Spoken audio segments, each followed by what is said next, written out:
Praise the Lord. Welcome to the series of Watchword from Kadosh Marian Ministries. Our reading today is taken from the book of Ephesians, chapter 4, verse 32. Be kind and compassionate to one another, forgiving each other, just as in Christ God forgave you. Dear brothers and sisters in Christ, forgiveness is something we all need, either to give or to receive, because we all sin and we have all been sinned against at some time or the other in our lives. And this is a part of the Lord's Prayer where we plead to our Heavenly Father to forgive us our sins as we forgive those who sin against us.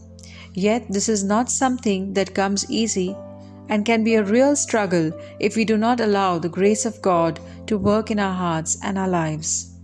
But the Lord says that if we are to follow Him, forgiveness is not an option for us.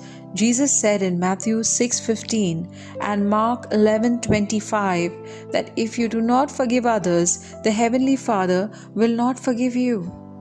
Also in Matthew chapter 5 verse 23 to 24, Jesus said that forgiving others is so important that if you are worshipping God, when you remember that your brother has something against you, you should first go and be reconciled to your brother and then come back to worship God. To forgive others, we must understand the nature of forgiveness.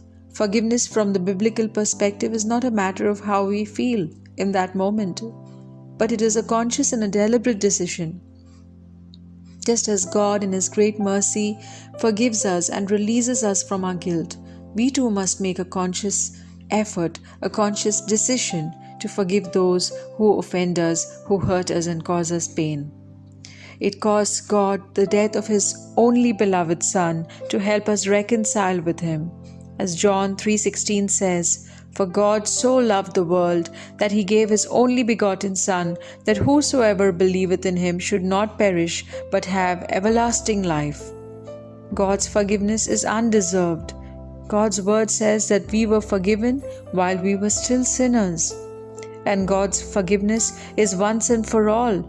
So when God forgives us, He says that He will wash us white as snow and He will not remember our sins anymore. We too must forgive in the same way as we are the children of our Heavenly Father.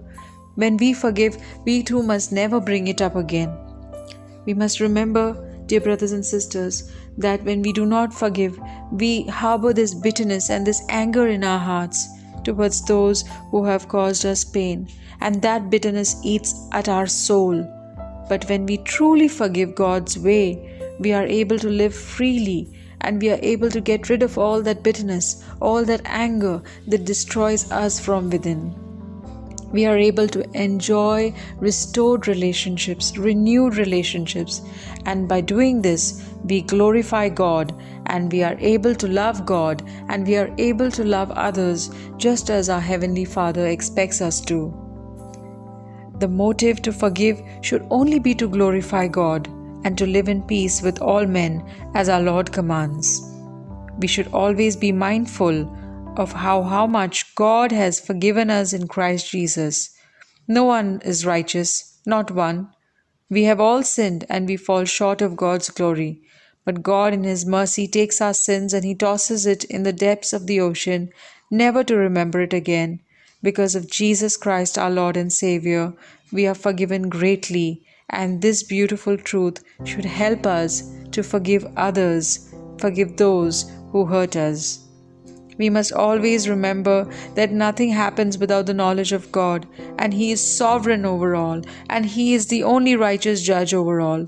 When someone does wrong to us, let us take comfort in Romans 8:28, which says that, "And we know that all things work together for good to them that love God, to them who are called according to His purpose." Yes, dear brothers and sisters, just as God used all the bad things that were done to Joseph from his own brothers and also strangers in his life and raised him up to a position where he was able to bless nations and his own family in the end, He will also avenge the wrongdoings of evil people. But we, as good Christians, as followers of Christ, should pray for the repentance and salvation of enemies and let God be the judge of their actions. For Romans 12:19 says, "Do not take revenge, my dear friends, but leave room for God's wrath. For it is written, 'It is mine to avenge, I will repay,' says the Lord." So we are so free to forgive. Lastly, St. Paul tells us to be kind and tender hearted to those who wrong us rather than being bitter and angry. But be careful not to be prideful about your decision to forgive the other person. Forgive from a place of love. That's what we are called to do. Love. It's God's will for us to be loving and merciful. Ask for the grace of the Lord to fill your heart. Oftentimes we do not feel like forgiving, but when we act in obedience, God, who is gracious, changes our feelings. He changes our heart as He takes our heart of stone and gives us a heart of flesh, a tender, loving, kind, compassionate, and forgiving heart, like the heart of our Lord and Savior, Jesus Christ. This is Sandra Collins from Kadosh Marian Ministries. Thank you.